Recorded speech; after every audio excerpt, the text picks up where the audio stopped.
The arrow misfired, a perfect circle of blood gleaming on the shoulder of her blouse. That was in Baltimore, summer of '44. Pearl had met Beck Tull 15 years earlier, when she was 30. Suitors had visited, but they never lasted somehow. Her family thought that Pearl would be an old maid. They'd grown tactful, insultingly so. Talk of others' weddings and confinements halted when Pearl stepped out on the porch. She wasn't bad-looking, fair skin, slender, piled-up hair. Perhaps I'm too serious. Maybe I should unbend more. One Sunday, Pearl went to the Charity Baptist Church with a girlfriend. Did you enjoy the reading? I did. Are you a Baptist yourself? I've not seen you here before. No, I just came here with Emmeline. She's over there. Ah. My name's Beck Tull. I'm a salesman with the Tanner Corporation. We sell farm and garden equipment all over the eastern seaboard. Really? What's your name? Pearl. Pearl. That's pretty. May I call upon you sometime? It's a while since I met someone like yourself. The stranger had wavy black hair, blue eyes. He was what you'd call flamboyant. Beck Tull. Beck Tull. I don't believe in God, but maybe this is what you get when you sign up to be a Baptist. My reward. I brought you these. Flowers. I brought you some pamphlets, too.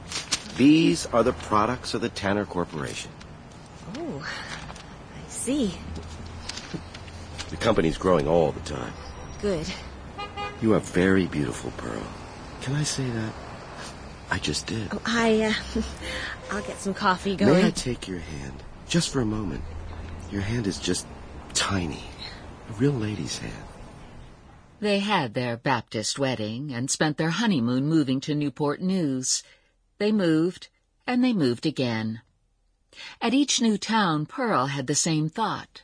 This may be where I'll have my son. Pregnancy took on the luster that marriage once had. It was the treasure that came so easily to everyone but her.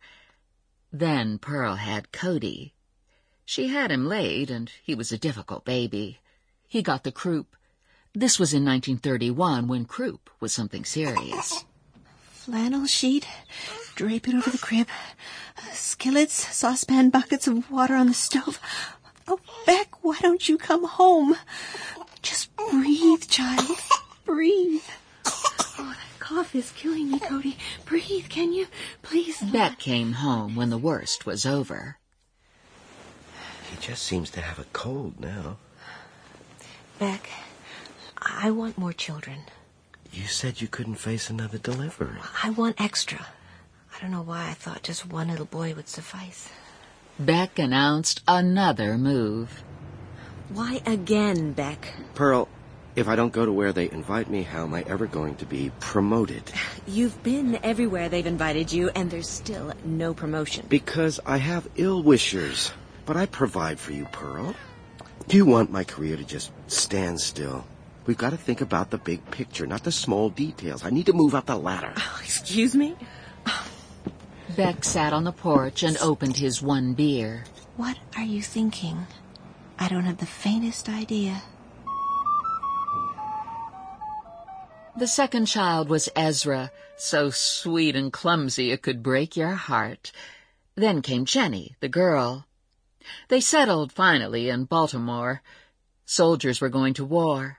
It was 1943. By now, Cody was 13, Ezra was 10, and Jenny had just turned 8. You look just fine with your hair like that. You know what girls are, Jenny? They're a kind of luxury. What's a luxury? Something nice. Costs a lot. I thought a luxury was something you didn't need. That's right, Ezra. So, you don't need me. Of course I do, Jenny. Mother, if it turned out the money grew on trees, just for one day and never again, would you let me stay home from school and pick it up? No. Why not? Your education is more important. Other kids' mothers would let them, I bet.